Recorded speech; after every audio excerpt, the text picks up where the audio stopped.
Hello and welcome to this panel discussion called Conflict in China, 1949 to Now, hosted by the DSA San Francisco Education Committee. I'm Taylor and I'll be the moderator for today. The panel's being recorded, as I said, and will be available on YouTube next week. This panel will feature 4 speakers, with each giving a talk that will last 10 to 12 minutes. I'll let the speakers know when they're at 10 minutes, so that way they can, gauged for time. Since we're going to be covering roughly 60 years of Chinese history and also trying to discuss the contemporary situation as well, we've arranged the talks chronologically to make this event as accessible as possible to those who are not as familiar with the subject matter. And after we hear from the speakers, there will be a half hour for Q&A and discussion, followed by a 2-minute closing comments from each of the panelists. When asking a question or making a comment, you are welcome. You're going to be welcome to during the Q&A to speak if you'd like to. And as we are going through the event, feel free to submit your questions in the chat or comments. Even if you want to speak or ask your question directly, please just put your comment or question in the chat. That way we can keep track of all of the different lines of discussion and batch questions appropriately and work through them. We're only doing a half hour of the discussion period, so we'll want to try to get through as many of these as we can. If you do not indicate that you would like to speak, we will just read your contribution and hopefully be able to batch that with some other contributions as well. If you do speak, please do so for a minute or less. We will be keeping time in a very vigorous way. And we will also not tolerate any harassment of the panelists, fellow attendees, or anything like that, and we'll remove people if necessary. In addition to this panel, the DSA SF Education Committee has also put together a list of recommended readings on China that includes writing from the panelists, some attendees, because there's a number of actually really wonderful China scholars that are attending this as well that I've seen here already, and others. So we hope that this panel and that reading material helps to propel further education, discussion, and debate on China, since it's such a interesting and important subject for socialists today. And we'll share the link to that list right now. Finally, I'd like to confess that I am monolingual and often struggle with non-English terms and pronunciation, and also English terms and pronunciation. So please correct me in any way that is appropriate if I mess anything up.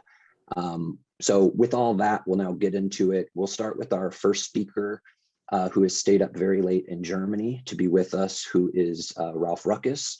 Ralf has been active in social movements in Europe and Asia for decades and publishes texts on social struggles in China and elsewhere. He edits Gongchao, which I believe is the pronunciation, and blogs on nqch.org.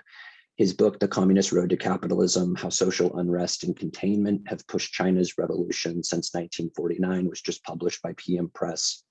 Please see the book on the publisher's website and material on the Gongchao website. So I will go ahead and make him the host because he has a presentation. And go ahead, Ralf, go ahead and share your screen and take it away.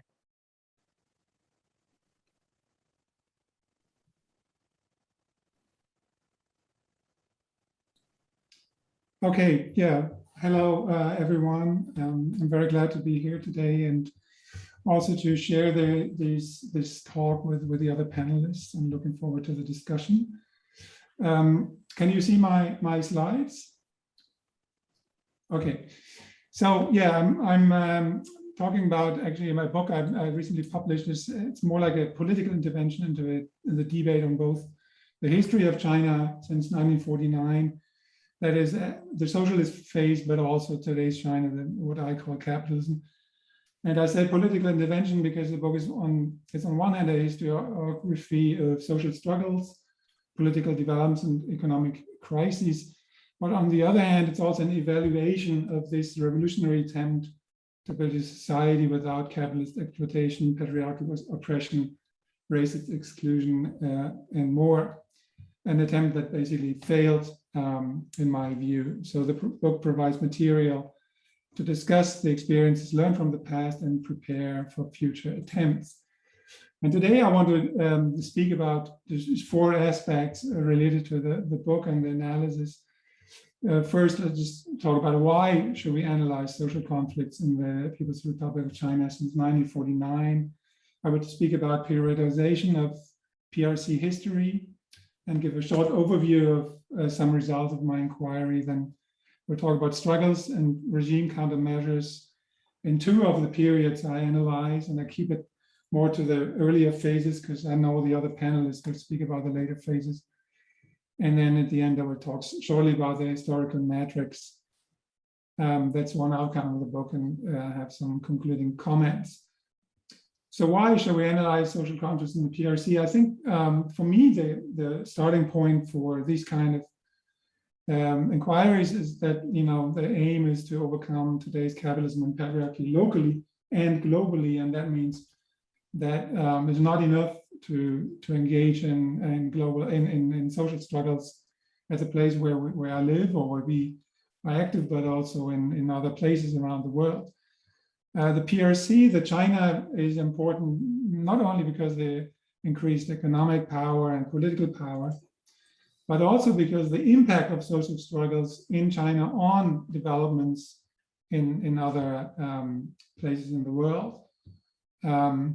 And for me, the project is actually to engage in exchanges with activists, with social struggles there, support them, and cooperate with people there to create change in the PRC and elsewhere. And one of the methods is obviously information solidarity, but I also aim for more forms of closer cooperation and collectivity across borders with people, social actors in China.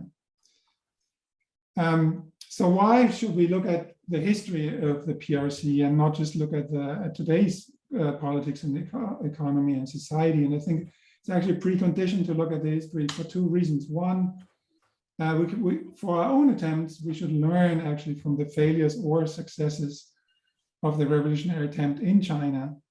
So it's important to actually understand it. But then also, if we want to understand today's China, we actually need to look at the legacies, because it's actually the legacies of socialism that very much shape even today's China in all aspects, economy, politics, and social struggles. The way I think we should look, and this is not just confined to this analysis, the way we should look at the historical trajectory of the PRC, I think, is by analyzing social relations and the change of the social relations. And in doing that, to take a perspective from below. I emphasize that because a lot of books that you will find on China actually have taken perspective from above, sort of regulating sort of from the party or from the leadership, or they just look at what the leadership has done, but not look at what actually happened on the ground. My focus is on labor, on the rural-urban divide, on migration, gender relations, but also on the global context. Because if we look at the social struggles and their development in China since 1949, we'll find there are a lot of parallel developments, struggles in other countries that have an influence on the struggles in China and vice versa. And the actors I'm looking at are peasants, workers, migrants, women, students. Obviously, we could look also at other actors, but these are the ones that I focus on mostly. In the left, if we look at the whole history of the PRC since 1949, there are actually different positions on whether there were any ruptures or not. And for me, the terms are not actually the central. It's more about whether there was a rupture and when and how. So some people think it's socialism all along until today, which was also the regime obviously claims. Others are actually in the left have the opinion that it has never been socialism at all. And then one typical position of, for instance, many Maoists today in China as well as outside is that there was one rupture in 78, roughly 78, and before it was socialism, and then it was converted, transformed by so-called capitalist voters in the party to capitalism.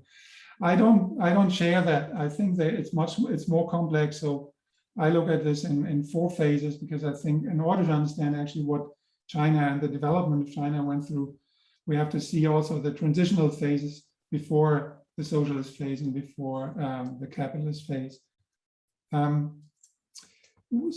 Just shortly on the results of the inquiry. On one hand, first of all, I think it was actually a revolution that we saw in 49, before and after, shortly after, because we see an actual disempowerment of the old ruling classes in China through uprisings from below, and basically also through the activity of Communist Party, of course.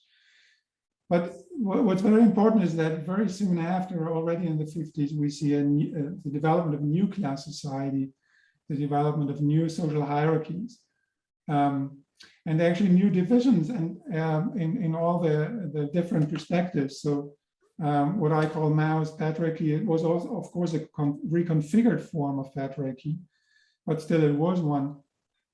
We see an authoritarian party state, which didn't only repress sort of rightists or capitalist elements in society, but also worker struggles or left-wing struggles, you could even say. And then there were a lot of social exclusions, most prominently of peasants, which were discriminated against in comparison to urban workers. But even amongst the urban working class, there were a lot of divisions, and even something like a dual labor market and other forms that we know also from capitalist countries. In response to these forms of social discrimination and exclusion, there were a lot of struggles. And you can see that in each period, actually, since 1949, you see waves of struggles of peasants, workers, migrants, and women, not at the same time, obviously, and with different dynamics.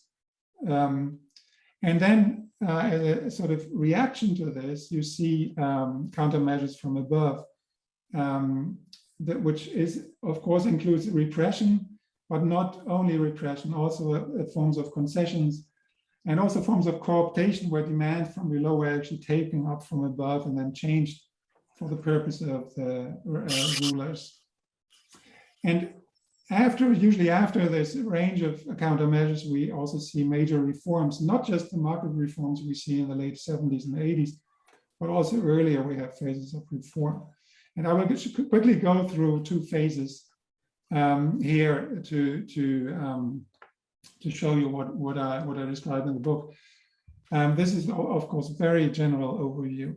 So in the 50s already, like just after nationalization, collectivization, we see at first a series of strikes, which were kind of threatening to the Communist Party regime, also because this happened kind of at the same time when in Hungary there was a rising, and even the regime saw their parallels. The regime even sort of opened up opportunities to voice critique, etc. But that was quickly stopped, and then there was a wave of repression.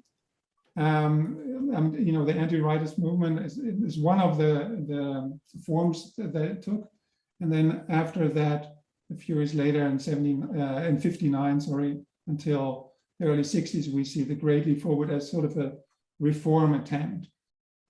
The next major wave of struggle that I see started within the Cultural Revolution. So I'm not talking about the sort of typical story of the Cultural Revolution, but about a workers' movement inside the more general Cultural Revolution movement of discriminated, disadvantaged workers against the regime.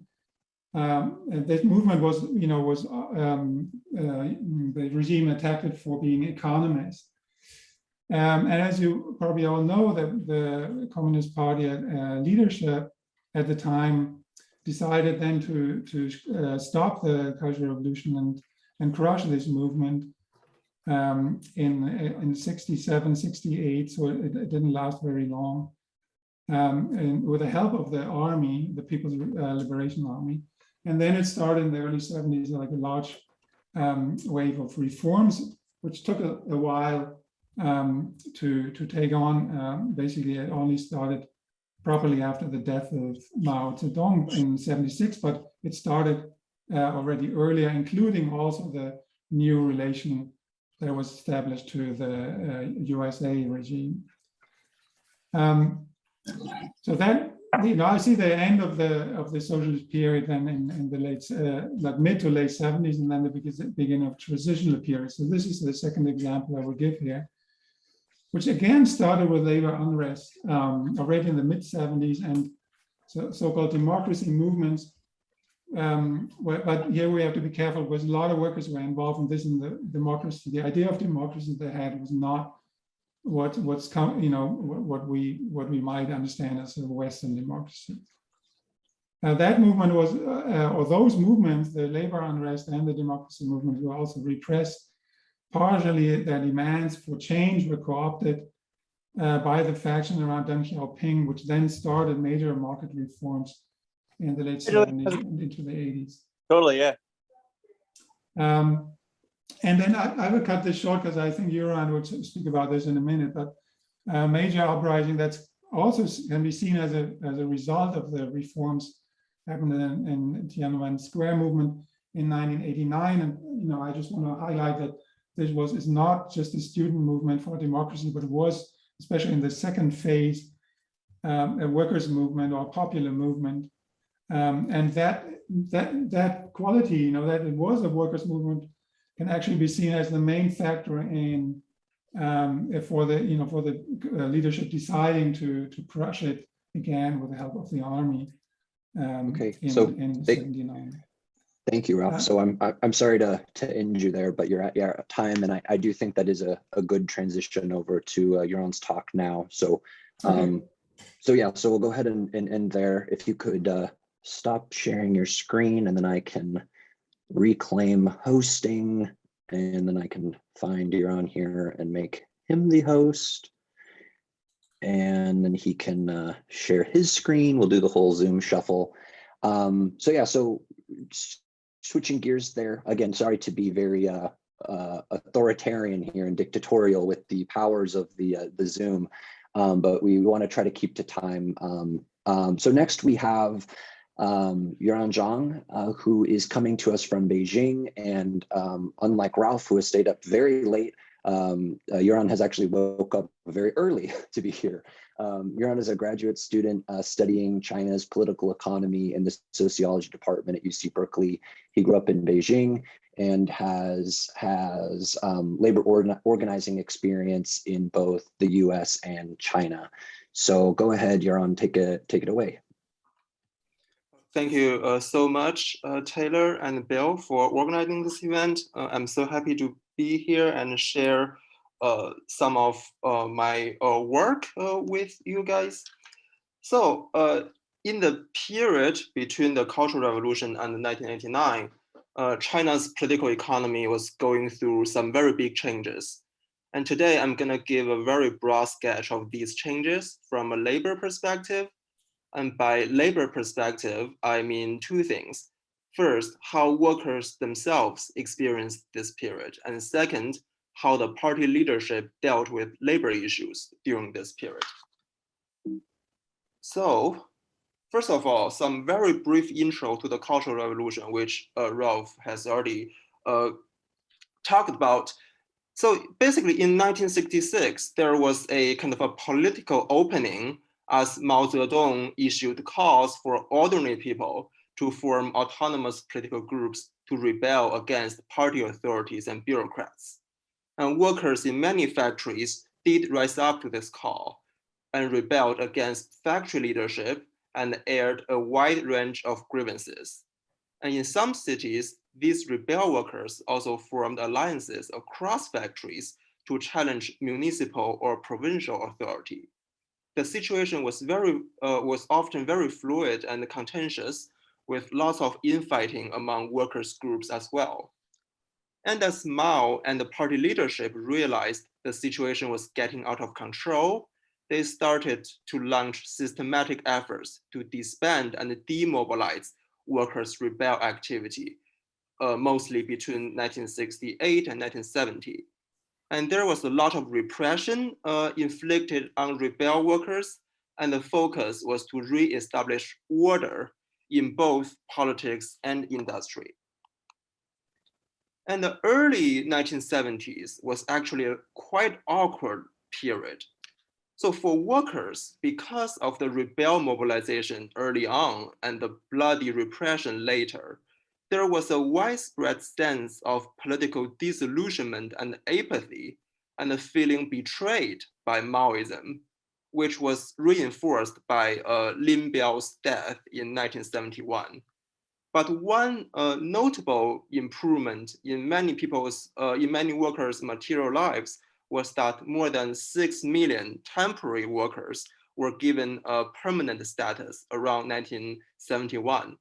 But overall, workers saw very little improvement in their material lives during this period, with stagnant wages and a meager welfare provision. And these factors combined meant that workers were in general, very uninterested in working.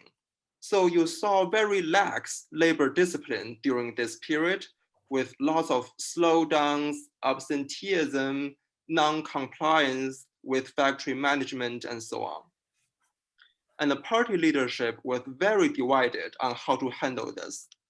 On the one hand, you have a kind of a establishment faction headed by people like Zhou Enlai and Deng Xiaoping, saying we really need to make factories orderly again, to discipline workers and make them work harder.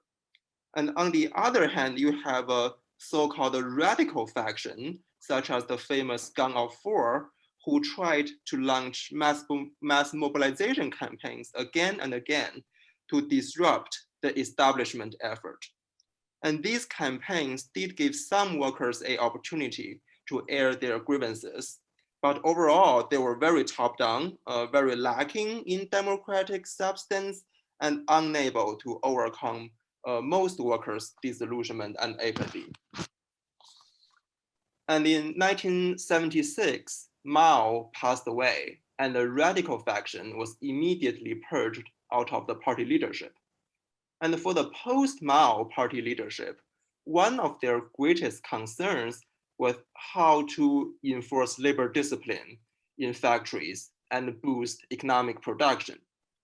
So on the one hand, they established a set of punitive measures to rebuild power hierarchies in the workplace and discourage rule breaking, and also crack down very hard on workers who had a history of participating in rebel activity. And on the other hand, the party leadership also introduced a set of positive incentives.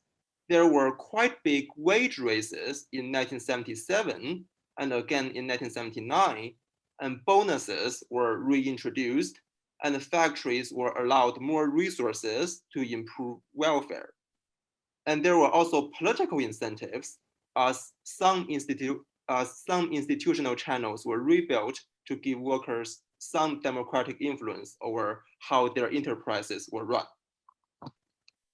And we should keep in mind that the early 1970s and the late 1970s and early 1980s was actually a quite fluid and open moment.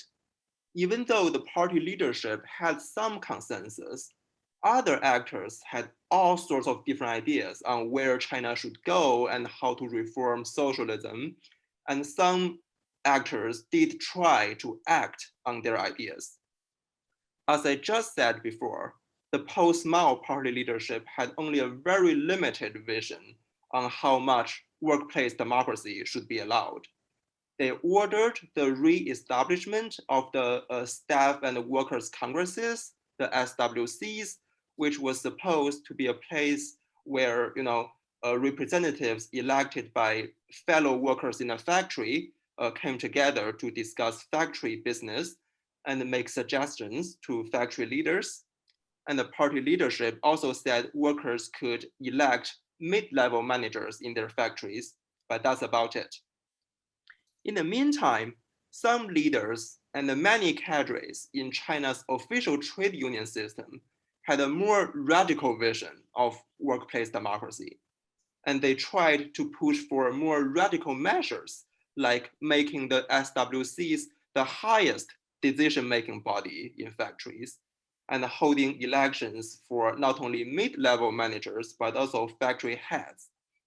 And they did have some success in persuading the party leadership, in expanding the scale of these more radical measures, and also in making arguments both in the press and in intellectual circles about why workplace democracy was so important.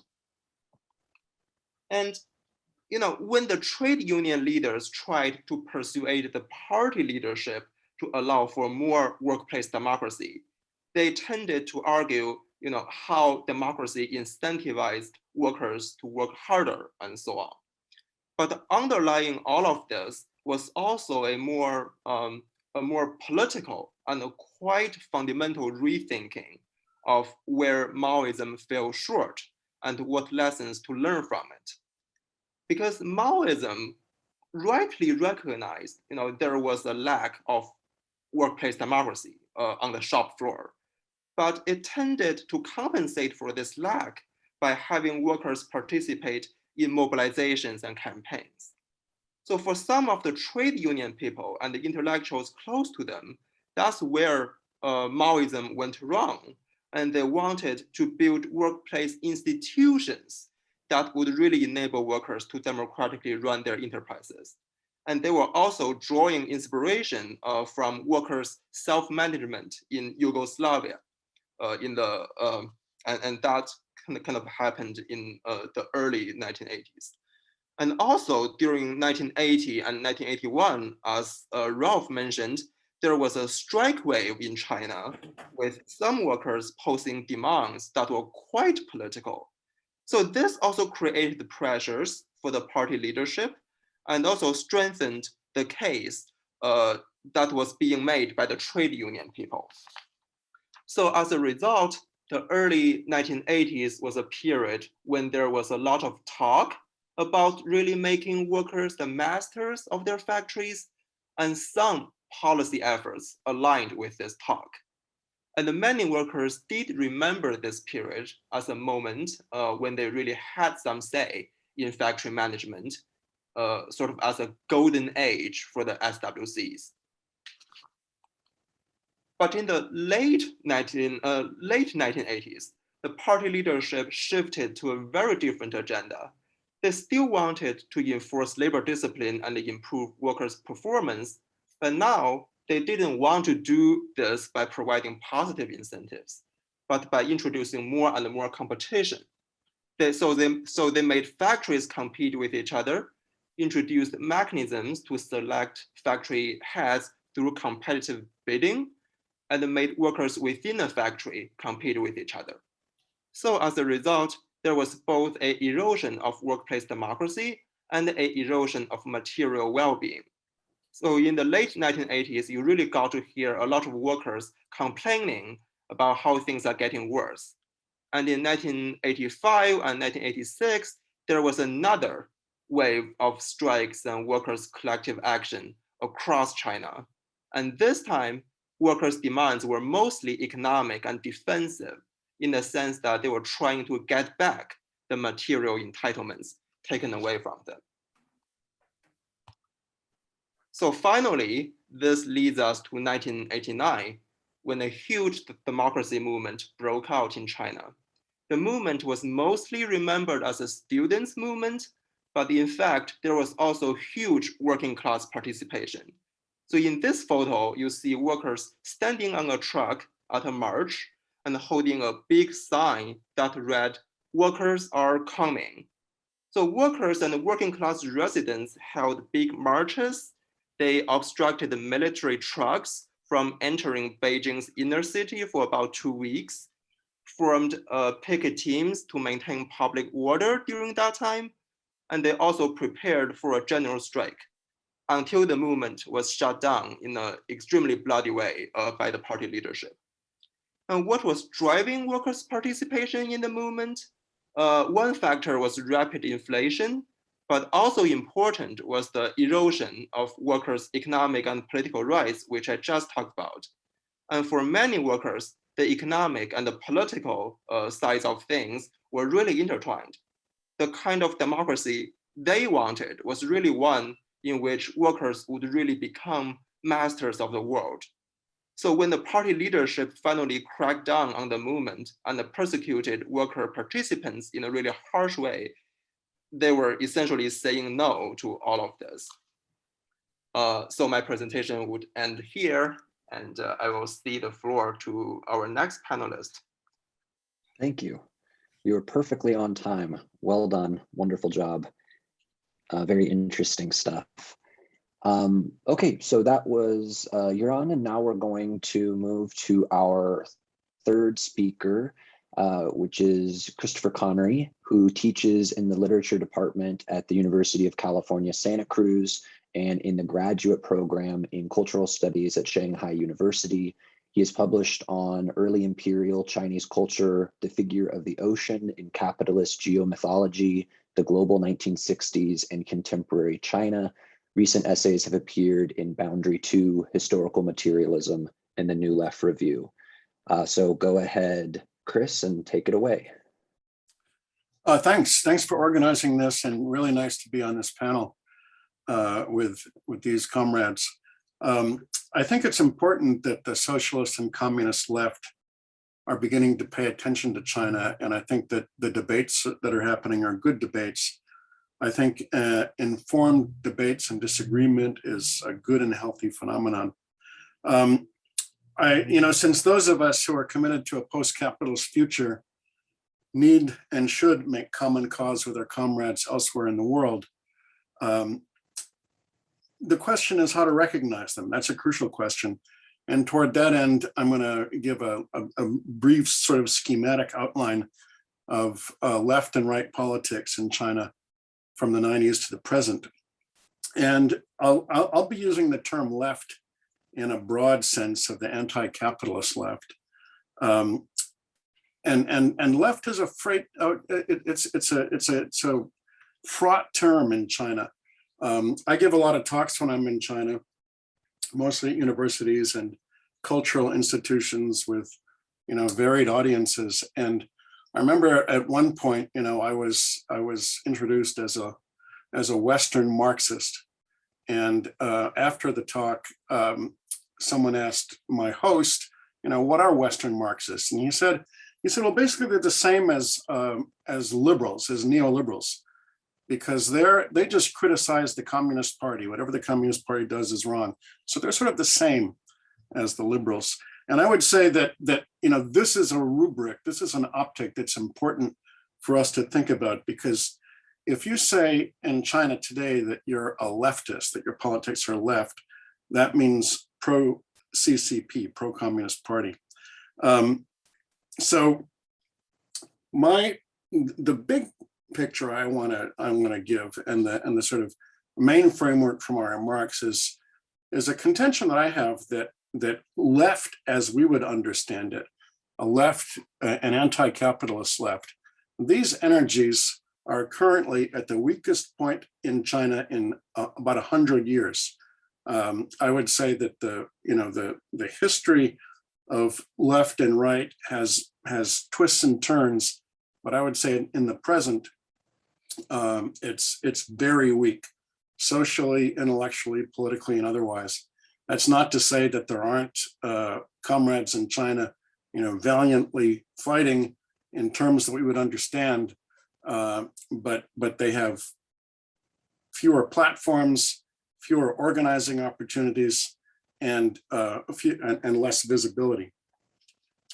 So I'll get into a kind of this schematic history. I think in the socialist period, it's wrong to speak of left and right, even though in the 50s and the early 60s, people did talk about rightists and criticize rightists and criticize ultra leftists too.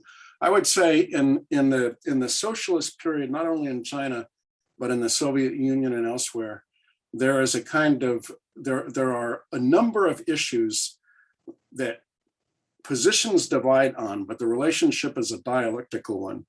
So let's say the relationship between economics and politics, a nationalist and internationalist perspective, red and expert.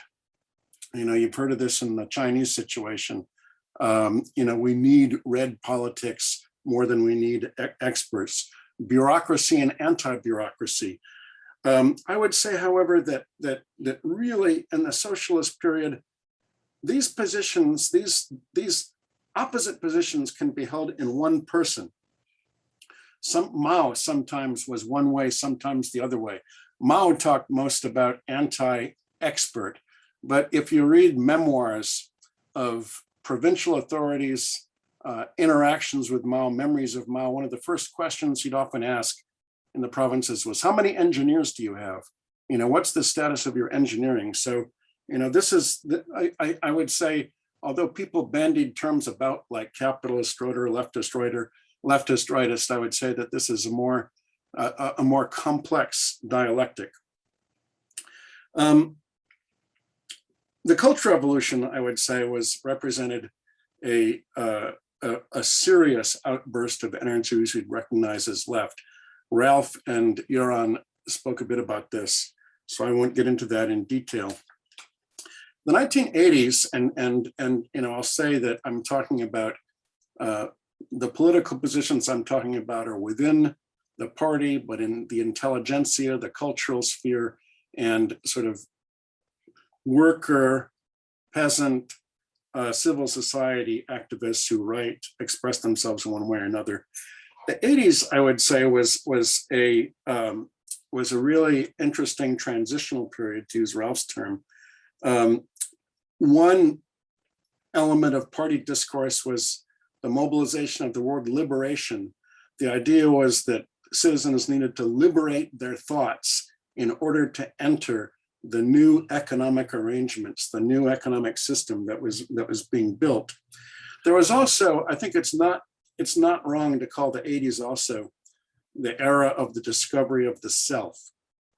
In poetry, in philosophy, in visual art, in novels, there's an exploration of subjectivity, individualist and also more philosophical subjectivity, elements that had been relatively low key in the 60s and the early 70s. Most of the intellectuals who would in the 90s and the zeros be identified as New Left would describe themselves in the 80s as having been liberal, individualist, romantic, that sort of thing. There were lots of diverse currents in the 80s. And Yuran has talked about in a very important way, the worker radicalism that came to a head in Tiananmen at the end of the 80s. But there was, I would say, the premature shutdown of the energies that began in the late 80s really prevented a crystallization of new political subjectivities.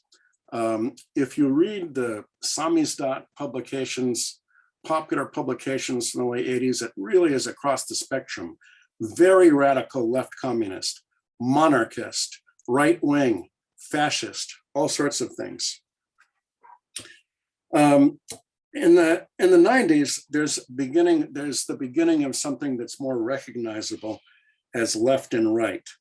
The context is growing inequality, growing commercialization, the dismantling of the original working class, and the emergence of what came to be known as the decade wore on as the New Left. What did the New Left mean? The New Left is centered on equality, including gender. The World Conference on Women in 1995 in Beijing was a huge moment in politics of equality. Also collectivity. There was the New Left evocation of socialist values of collectivity versus the individualism of commercial culture. And then there was also what was called the humanistic spirit, a kind of search for a new set of values that was somehow outside crass commercial capitalism. The right was strong too in the 90s. The right became, let's say the liberal right, the pro-capitalist right, became important in universities, in business departments, in economics departments, in humanities departments.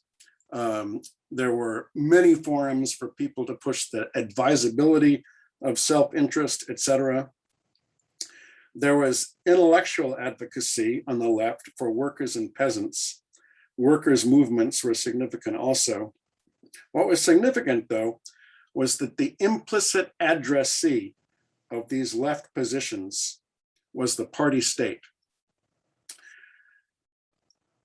I would say common to all positions in the 90s and into the zeros that we recognize as left was an effort to influence the party and achieve political, economic, political and ideological hegemony in the party. The zeros are a kind of continuation of these trends, but after the WTO and what's called the three represents, the admission of capitalists into the party, the left is feeling more embattled and on the defensive.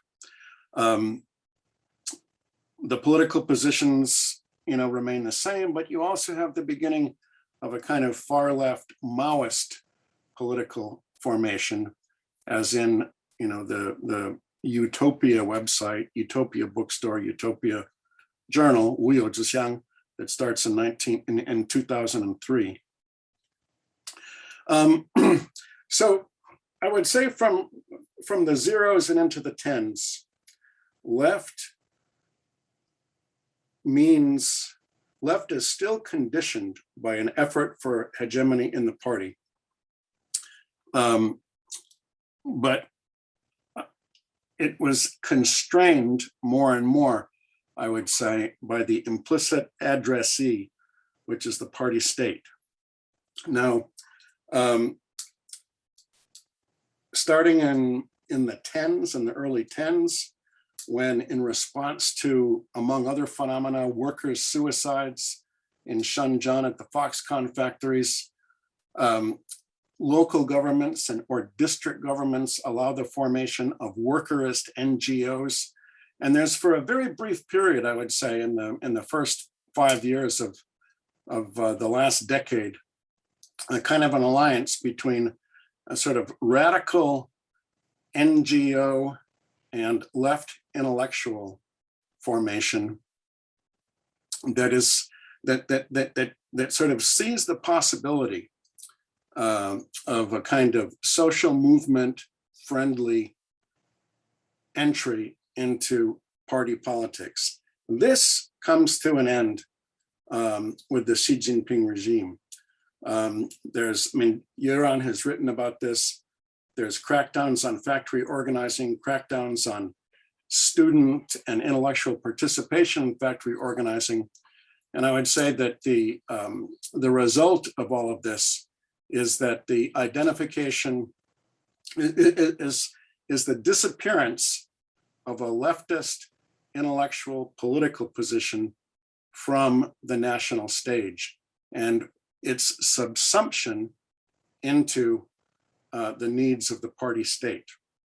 And I'll conclude with a kind of with an example from cultural criticism from two leftist intellectuals on representative films and their political import. Dai Jinhua, who many of you know, is an important feminist intellectual who, before the Xi Jinping regime, wrote an essay on a film, and this was sort of typical of left cultural criticism at the time, a film called The Iron Piano, Gang de Qin. And it's about a guy who's a divorced father who gathers his comrades from the old factory and builds a piano for his daughter. And this is sort of part of the husband-wife conflict. But what's evoked in the film for Dai Jinhua, what's importantly evoked in the film is worker solidarity, collectivity, worker initiative, worker democracy. Cut to the present. Another left film critic, Mao Jian, Shanghai-based, comrade of Dai Jinhua's, she has criticized mainstream film in China for being too focused on the lives of the rich and decadent and urban, and called for a more popular cinema. there's a series, a TV series called Shanghai Qing, Minming Town, about, and this is part of the genre of Fupin, poverty alleviation genre. And it's, and this is what she praises. Paternalistic poverty alleviation measures, completely top down, where the peasant initiative or the villager initiative is not really the factor. So the hopes, the political energies are all ascribed to the party and party-centric. And I would say left, as we once recognized it, as we once would have recognized it, has ceased to be a public voice in contemporary China. Thank you very much, Chris. You're right on time as well, so thank you for that. Very interesting talk. We'll go ahead and move on to then our final presenter. Yige Dong is an assistant professor in sociology and global gender and sexuality studies at SUNY Buffalo. She holds a PhD in sociology from Johns Hopkins University. Her research interests include political economy, labor, gender, contentious politics, and comparative historical methods. Dong's research on Chinese labor politics and feminist movements has appeared in International Journal of Comparative Sociology, Critical Asian Studies, Modern China, among others. She serves on the editorial board of the Made in China Journal and is currently writing a book that examines the politics of social reproduction during the rise and fall of industrial socialism in China. So go ahead, Yige. Thank you so much for the introduction, and thanks for organizing this and having me, Taylor and Bill. And I also want to give a shout out to some of my colleagues and friends in the audience. I saw some who are with me are also in the Critical China Scholar community, which is also a cool place that you guys may want to look into. Okay, so I have a script that I will read.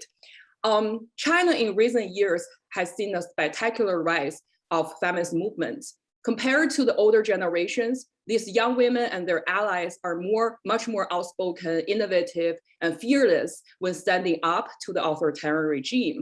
Today, I'm going to contextualize the current feminist energy in the country's crisis of social reproduction and explain why the international left should support it. By crisis of social reproduction, I mean that in the current regime of accumulation in China, there has been an intensifying contradiction between capital's need for low-cost labor and the system's tendency to damage the very social conditions that sustain and renew such low-cost labor. Here, I want to highlight that crisis of social reproduction should be distinguished from the official language around the population crisis. China's newest census shows that the country is experiencing the lowest population growth rate since the 1960s. It's true that China's population is aging faster than other countries that are at the similar developmental level, and aging is indeed a problem. Yet, the real issue from the state's viewpoint is not having fewer people in absolute numbers, because China still has the largest population in the world, but the decline of relatively cheap and young labor, which has been fueling the exponential growth of China's economy. As of today, more than half of all Chinese migrant workers are older than 40, while just 1 decade ago, the figure was only 16%. Framing the current problem as a purely demographic crisis and arguing that the fix is to boost birth rates, policymakers turn away from the underlying problem, that is, contradictions in processes of social reproduction that is fundamentally political with built-in gender and class hierarchies, and thus cannot be resolved by social engineering. The real root cause for the social reproductive crisis, I argue, is the two-tier system of labor's social reproduction co-produced by the country's long-existing urban-rural divide and its uneven capitalist development in recent decades. While in the Mao era, the labor force in both the urban and the rural sectors were decommodified, and therefore the social reproductive cost was relatively low. During the post-Mao reform, in the urban sector, the industrial restructuring transferred most of the welfare provisions for the workers to the private sector that Yueran mentioned, leading to skyrocketing costs in housing, education, healthcare, and other care services. In the rural area, while the peasants are allowed to work in cities, they're denied the rights to social welfare. This actually creates an attractive environment for capital. The most telling case is the despotic dormitory labor regime in the coastal area, where private employers only need to pay for labor's daily reproduction while leaving others' costs to their home villages. But now this dual system is about to reach its limit. Since the early 2010s, the state has set up the goal to accelerate urbanization. In 1 decade, the urban population increased from about 50% to now 46, indicating that there are 20 million peasants have foregone their land and have their labor fully commodified. Rapidly growing urban population in combination with insufficient supply of public services have further increased the cost of social reproduction. In response to the crisis, the state turned from stringent policy on childbirth to encouraging birth and rolling out more generous maternity benefits, including lifting the notorious one-child policy and begging every family to have now 3 children.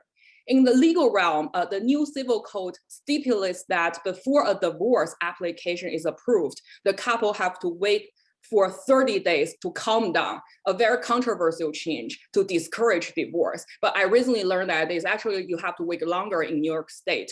Meanwhile, official discourses that emphasize family value and women's role in caretaking have already been widely propagated. And most recently, the national crackdown on after-school education industry is just yet another example showing the state's deep concern about social reproduction and the resulting drop of fertility rates. While it remains uncertain whether these changes in policy can work effectively, it comes pretty clear the current system has already produced highly uneven consequences among different social groups. First, it's very well known that the rural families with migrant workers have disproportionately borne the brunt of such structural problem. I'm just going to highlight one thing. The irony is, as the care labor market has been one of the largest sector and actually the world's largest care labor market in China, many of them are rural women who become the substitute mothers in the urban client's home while leaving their own children behind. Despite the care agencies, it's a very lucrative business. Individual domestic workers in China are not considered formal workers and thus not protected by any of the labor laws at all. Second, the deepening class discrepancy and intensifying labor market competition have convinced the middle-class families that it's a must to have intensive parenthood and financial investment in their children's education from the earliest age. With conventional gender division of labor intact, now surprisingly, women are performing more emotional and cognitive labor in the family, which is usually on top of hiring paid helpers who are doing physical and more routine chores. This family need, alongside the state's re-emphasis on women's domestic value, significantly contributes to the decline of female labor force participation rate in recent years. In terms of gender pay gap, between 1990 to 2010, the average income of Chinese urban women relative to men had decreased from 78 to 67%. Third, in this cutthroat environment, children of the migrants and the less privileged see their upward mobility getting elusive day by day. Stories about young people turning cynical and aloof have made curious headlines even abroad, such as the migrant drifters who decide to work for a day, party for 3, and the lying flat urbanites who give up on career competition and even refuse to marry and reproduce. So how do the feminist movements square with this picture? Despite many limitations, the Chinese Communist Party's earliest effort in stifling China family patriarchy and bringing women into the public domain have significantly narrowed gender gaps in economic, political, and social domains. Contrary to conventional understanding, these achievements were not given by the male leaders, but fought for and earned by a group of revolutionary feminists working from within the party system. One institutional legacy is the All China Women's Federation that in the first decades of the PRC helped implement a set of progressive policies, including equal pay, free marriage, paid maternity leave, public childcare, and so on. Ironically, the same organization, the Women's Federation, is now helping propagate Xi Jinping's conservative family agenda. Since the late 1980s, NGOs advocating for women and girls' rights and combating against gender-based violence have been prospering until about 10 years ago. The rise of these liberal-leaning, human rights-based NGOs accompanied the retreat of the state from the private sector and the widening of gender inequalities since the reform. Navigating and negotiating between the state-controlled Women Federation, the non-state sector that allow gender discrimination to amplify, and the international funding agencies that try to promote their liberal or neoliberal feminist agenda, these indigenous NGOs once worked as platforms where elite Chinese women turned different resources into their leverages in bargaining with patriarchy and empowering their worse-off sisters. Yet, NGO feminism in China reached its limit around 2010 when the state drastically changed its overall approach to managing the burgeoning civil society and cutting ties with international funding agencies. In a nutshell, increasing political pressure and drying up resources have paralyzed almost all feminist NGOs in recent years. Against this deteriorating environment for social activism, the last decade has seen powerful discourses and actions propelled by a new generation of young Chinese women.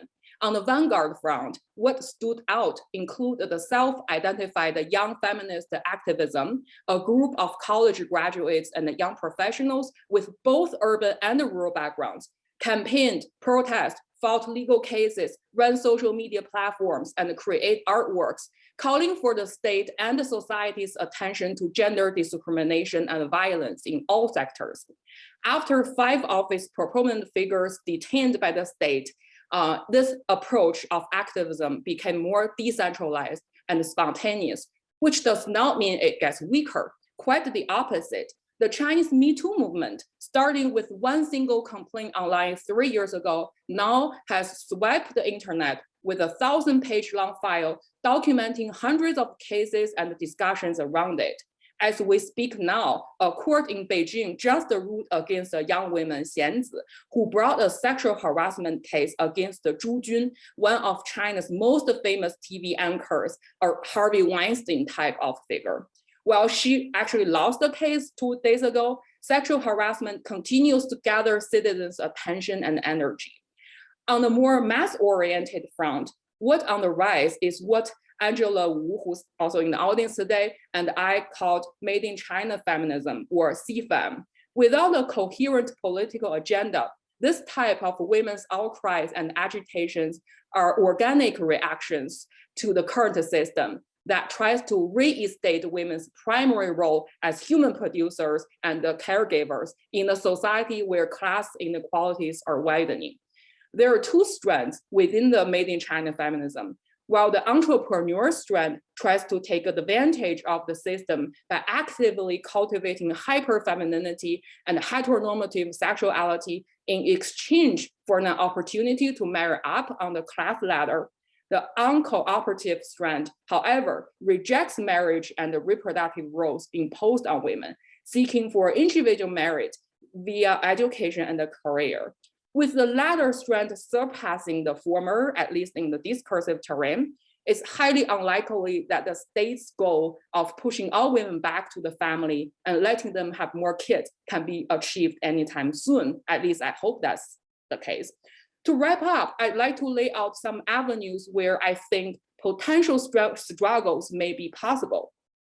First, while the current market for domestic caring labor is exclusively informal and unprotected, which does not have any associational power, there does lie a great structural bargaining power.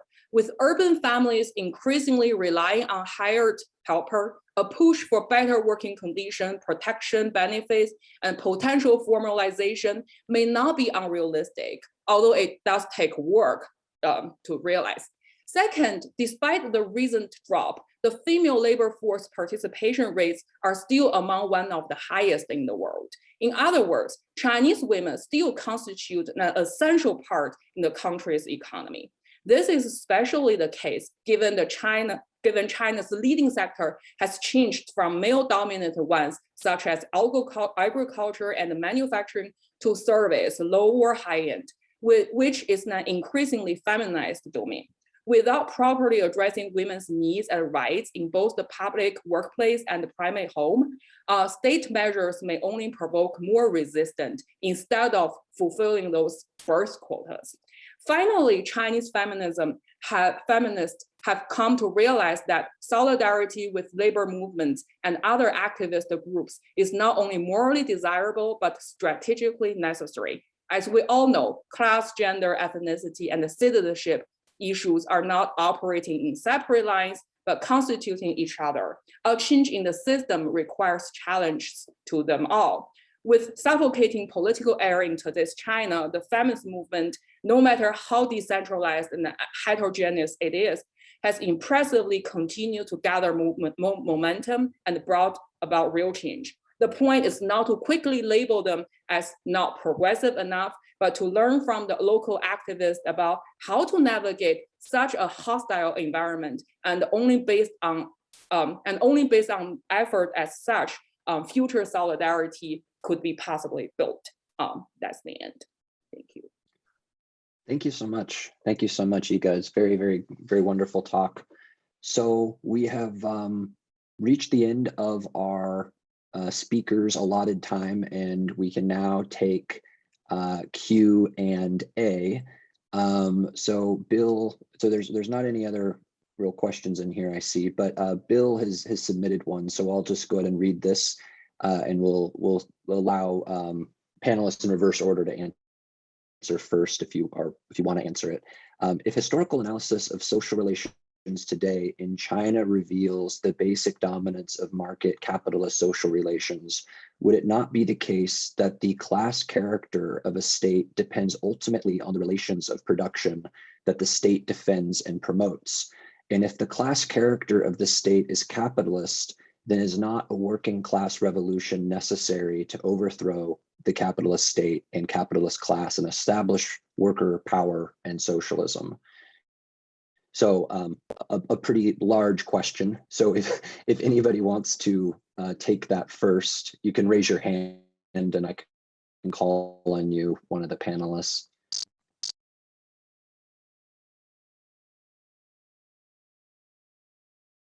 Chris, go ahead. Just unmute yourself first.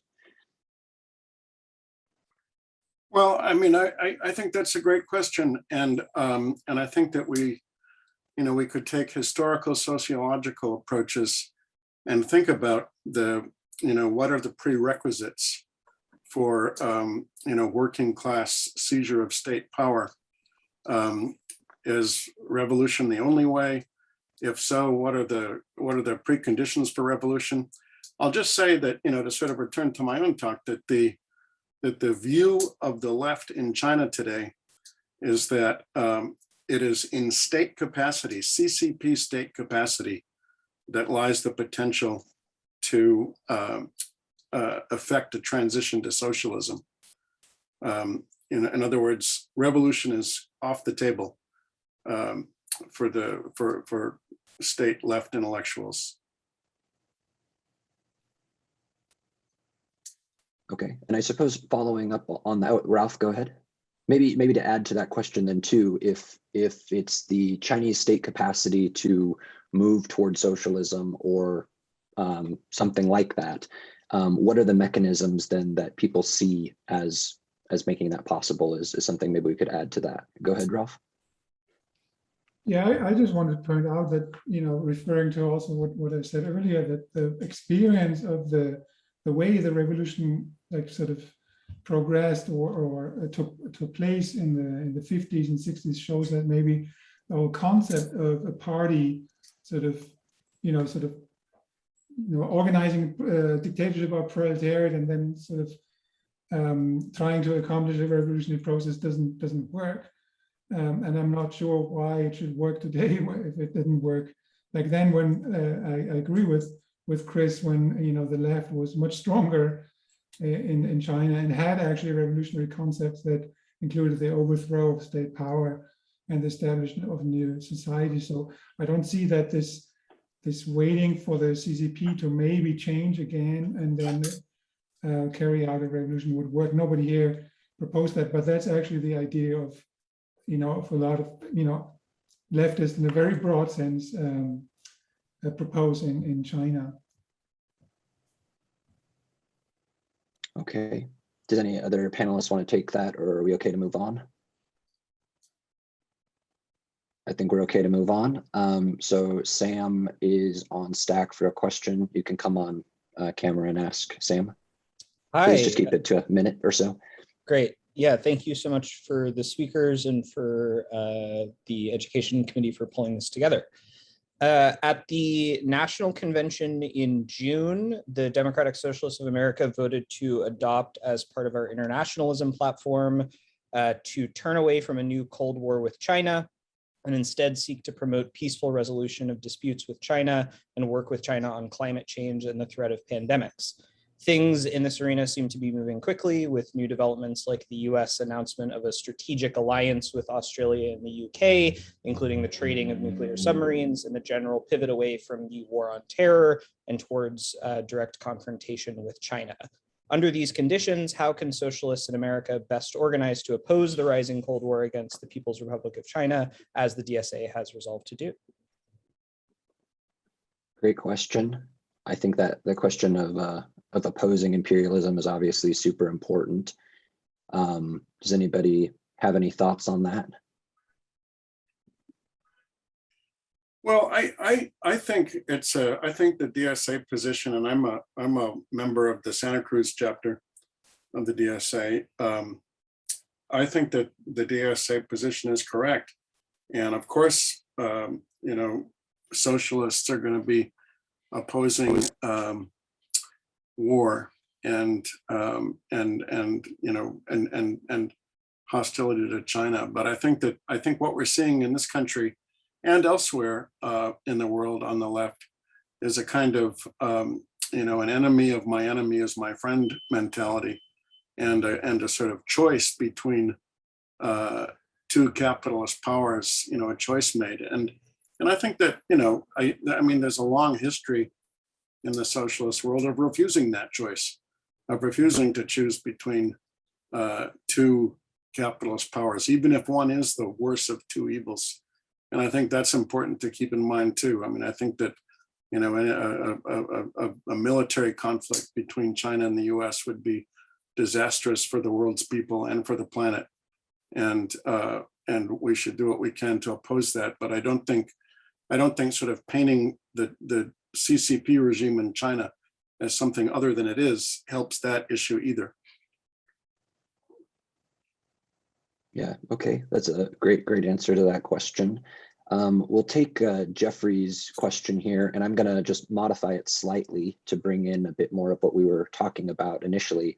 How would you characterize the Huoku, I don't know if that's how you say that, system, and what do you see as future solutions to the rural-urban disparity?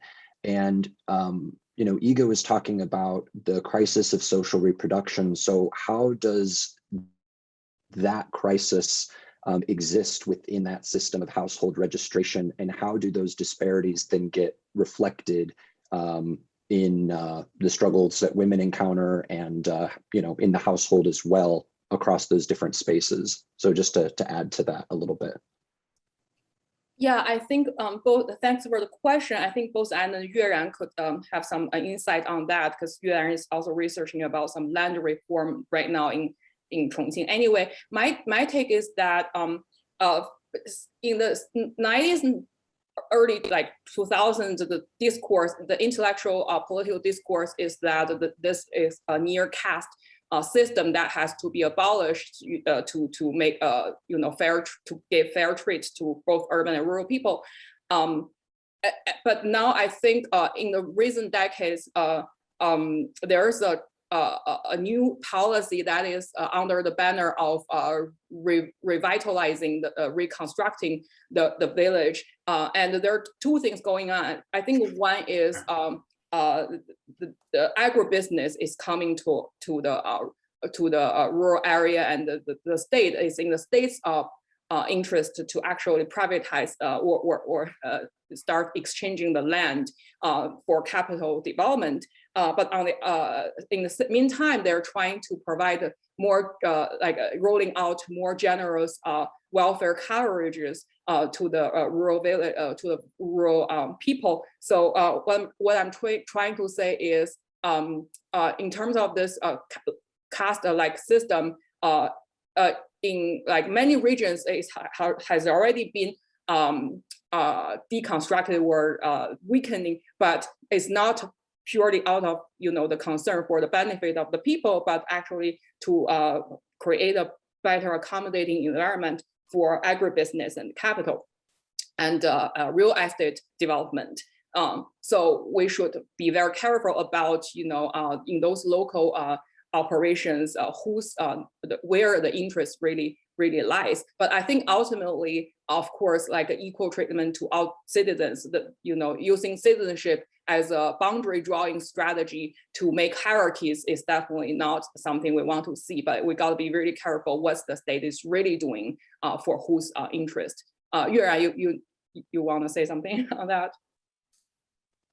Yeah, I guess so. Like I agree with what Yige just said, and also I think like the kind of like the urban rural binary system is kind of like shifting a little bit, because right now, yes, in the top tier mega cities in China like Beijing, Shanghai, and Shenzhen, you still see quite a great deal of push to kind of like marginalize rural migrant workers, to push them out, to not give them citizenship status. But in many kind of like third and fourth tier cities, you see a lot of actually a competition for new migrants. Actually, many municipal governments were spending a lot of effort trying to attract labor force to their cities and to kind of like provide opportunities for rural migrants to convert their hukou status into urban citizens in those middle and small cities. So I think that like what we historically knew as the rural urban disparity is more kind of like turning into disparity between different tiers of cities, and also huge inequality within cities. So I think that's also quite something, quite a transformation we have been seeing.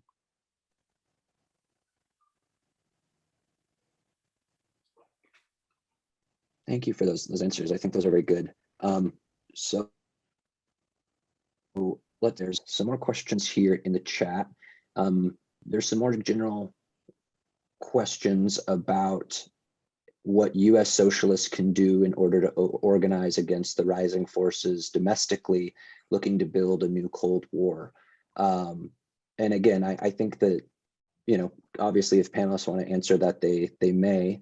I think another question that we can ask too is that to what degree is the conflict that we're seeing between the US and China analogous to the Cold War, as we saw it play out initially between the US and the USSR? So maybe to add that dimension to the question, that can help maybe stimulate some discussion.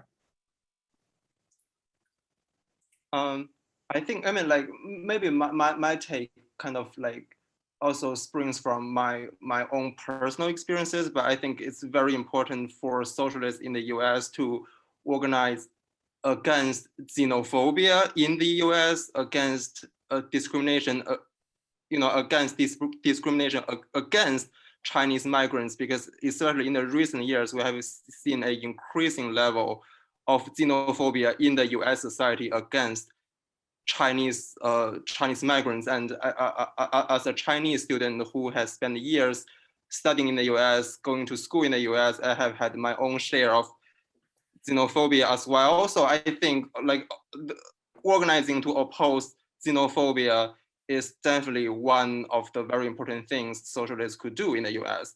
And also I think just to kind of like to raise more socialist consciousness, to really kind of like play up the argument in the public that there's no such thing as national interest, right? The primary thing is always class interest.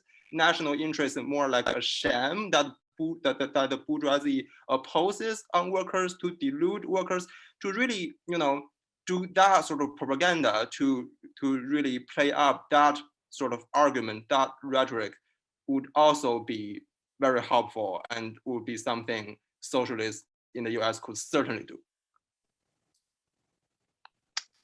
And I know Chris took a stab at this initially. Did Ralf or Yige, did you have anything you wanted to? Ralf, go ahead. Yeah, well, one thing I just want to mention, because the discussion often about the Cold War is like sort of tending to just see two sides, like the China and the US, but there's a whole world, right? And there are a lot of like sort of movements, social movements, left-wing movements elsewhere who also play a role in this, and also other countries, also imperialist countries, and not just the US. Just to mention that, I know that when you live in these continental-sized countries, then it's often, there's a tendency to just see the other continents, but not, the whatever other countries. For Europeans, that's very different. For us, it's very normal to cross the border and cooperate directly with movements in other countries in order to sort of, not create sort of an anti-capitalist force from below, without, seeing this as sort of what Yuran just mentioned, without seeing this as sort of two nations competing. So I just want to make that strong. The other thing is that I just want to also support Chris and what he already said earlier, that if you want to, of course, anti-war movement is very important.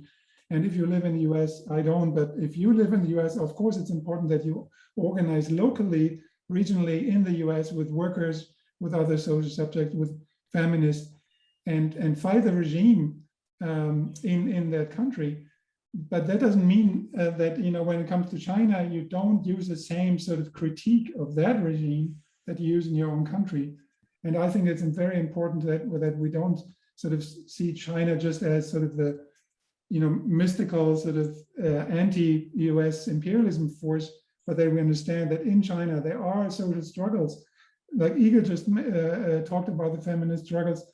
Chris said that, the left is very weak. I completely agree, but there are still worker struggles going on. There are groups who have a very sort of revolutionary critique of what's going on there. And even though it seems like unlikely that we will see any kind of very fundamental change in the future, there's still a lot of people we can refer to in China who want like fundamental change, and they need support.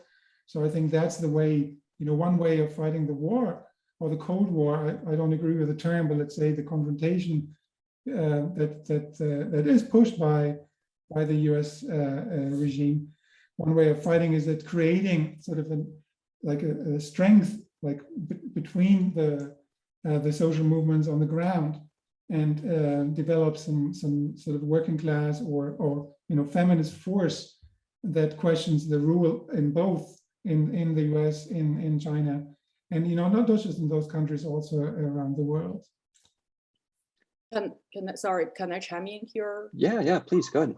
Yeah, I want to also piggyback on everyone else. I think one thing to move things forward productively is maybe to to be less US centered, because I think sometimes even praising how well China did is also a result of being too US centric. Why I'm saying that? Because I think there are two sets of logic of criticism. I think the current logic within some of the left in the US is, as I think Chris mentioned, right? My enemy's enemy is my friend. So then there will be a positive feedback loop here, right? Whenever you say praise something the CCP did in China, that will only trigger even more reactions and hostility towards Chinese who are living and working in the US. Another alternative set of logic of criticism, I think, is to actually acknowledge how to put it. I think is to not to praise anything in a blind sense, but also be very, very empirically honest to what's going on in China. That would only help actually discourse here that is anti-xenophobia and anti-racism. And one very positive thing from a viewpoint of a Chinese living in the US that I see what the US left and socialists can do is actually to take care of yourself better. I mean, like what's encouraging, you know, Me Too movement in the US or India, Walton's election, right, here in Buffalo, that really sends a positive and a promising message to folks who are struggling in China on the ground that a alternative political building is even possible. Praising how the Xi Jinping regime does things well will not help in that sense. That's my 2 cents. Okay, and we'll go ahead with Chris, and then we'll after Chris we'll do our closing comments, and then we'll be done with this. Yeah, just a couple of things. I think Yige's point about taking care of things here in order to solve the larger issue is really good. It reminded me of a group of anti-war activists that went to Hanoi during the Vietnam War and asked Ho Chi Minh what they could do to support the Vietnamese revolution, and Ho said, fix things in your country, change your government. And I would like to say, as far as anti-war politics go, I mean, I think somebody in the chat was unsatisfied with my answer, but this is a very difficult question. And I think that many of us on the left in the United States are conditioned by the relative success of the anti-war movement during the Vietnam War. That the various dimensions of that anti-war struggle had measurable impact on U.S. policy during that war. But I'd like to remind us, and some of you here were involved in this too, Gulf War I in the 90s had demonstrations and organizing that dwarfed what happened in Vietnam, and they were ineffectual. They did nothing to stop or change the course of that war. So I think that an anti-war politics for the present is a project, is something that we need to think about and pay attention to, and not assume there are easy answers for. So I don't think that people could expect, a question, what should we do? What would an anti-war politics be in the present? So that was the point. Thank you. So yeah, unfortunately, I mean, the topic of discussion today was, 60 years of PRC history and the contemporary situation in China. And unfortunately, that's like not, something we can really cover. But I think that a lot of the contributions here have been very helpful, and the discussions that we're having are very good. So we have about 5 minutes left of scheduled time. So I figure we can just kind of go back through the panelists, and you can make any closing comments that you'd like, and we'll keep that to about a minute and a half or so. So Yige, would you like to go first? Oh, okay. So I haven't prepared this part, but I think right off the top of my mind now is this very short. I think I came to this country about 10 years ago when China had a very different political environment. maybe not that different, but that was the heyday of, you know, our transnational feminist movement and the opening, very end of the opening period. And so I think over the years, one thing I treasured more and more is actually, this is really kind of cliche maybe, but I think is really the kind of the air here that you can still talk about all these issues relatively openly. Maybe I'm just being naive, not being here long enough. What I'm trying to say is it's a luxury or impossible now in China to even have this kind of honest and open conversation anywhere.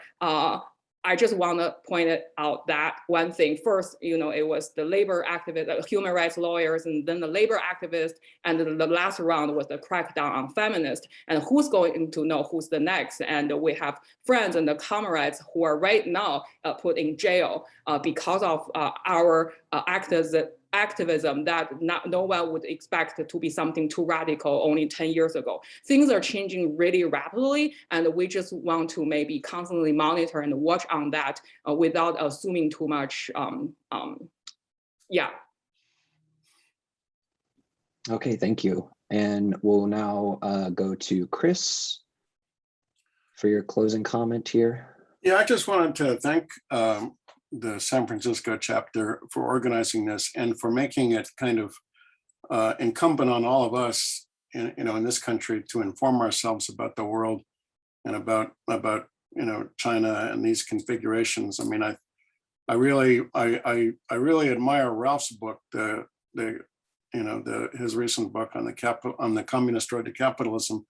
Ralph's not an academic that went through PhD programs. He did a lot of reading, a lot of talking, a lot of work, educated himself and put something together, that we might have a few disagreements with, but I think it's something, I think the complexity and the uncertainty of the world today really makes the educational and self-educational project really important. And I'm grateful to the San Francisco chapter and to other organizations that have been mentioned here in carrying that on. I think that'll be key and important.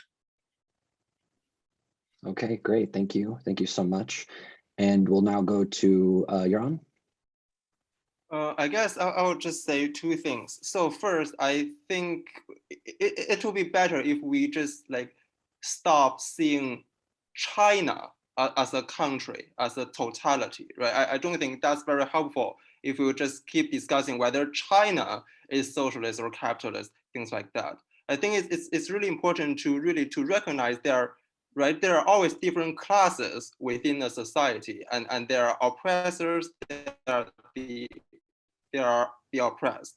And if we are looking at a country's political economy, different social phenomenon, there are different perspectives from different classes. So I think actually applying a class perspective on China is very important, rather than seeing China as a kind of a unitary country. And the second is that I know our motivation for holding this panel is really to kind of address the kind of the sort of the new Cold War situation, because now there's really a question of how should we deal with this increasing tension between the US and China. I understand that urgency very well, but on top of that, I think it's also important to recognize China is important because there has been a serious attempt at building socialism there, and that attempt failed. And for us as socialists today, there's a great deal to learn from this failed attempt in kind of informing how should we envision and fight for socialism today. So I would really encourage all of us to not only see China or the US tension with China as a problem to address, but also to see China as a abject lesson which socialists today should take very seriously of. Thank you, Yuran, for that comment. And last but certainly not least, we'll go to Ralf for his closing comment. Yeah. First of all, I want to also thank the organizers for this, and also my co-panelists for this very interesting discussion. the presentations. I actually, I prepared a few words, but basically now my three co-panelists basically mentioned already all the points I had. Yige, thank you very much. And I also to mention this one very important point. If we are, there's definitely in a different way than you are, but if we are like connected to actually comrades in China and have like people who have experienced repression in the last couple of years, so left-wing activists in movements, feminist activists, workers, then obviously our perspective on this whole discussion changes, right? Or it's different from people who, that's what I call like this perspective from above. If you look from far away and you see China as sort of, the complete sort of totality that Yuran rightly criticized, then you might come to this point, well, we need China to oppose US imperialism. But if you understand China as a class society, a patriarchal society, and people there who are fighting this from below, then your perspective completely changes. I think we should actually listen more to comrades in China or from China who have this perspective and learn from them, and also connect to them in a way that's defined by solidarity and cooperation and collectivity, and not sort of frame our picture of this in the way of like two nations competing or taking the side of China against the US imperialism. This is, I think, the wrong perspective. And there's this emotional part that I also share, where it feels sometimes hard to discuss this when that people who try to live that, try to organize sort of from below in China, face this really harsh repression. So thank you, for mentioning this. Thank you very much. I really appreciate that comment. All of those very wonderful closing comments. And I think that on that note that, Ralf has given us, informed by the other contributions, I think that's what international solidarity and international organizing and internationalist orientation means, right? Talking to the folks that are engaged in the same struggle, but in different contexts, and figuring out how we can work together to have the world that we want. So thank you very much. Really appreciate, and I'm really glad and we will now end this and let everybody go. So thank you very much for attending. Thanks again to all the panelists. Goodbye.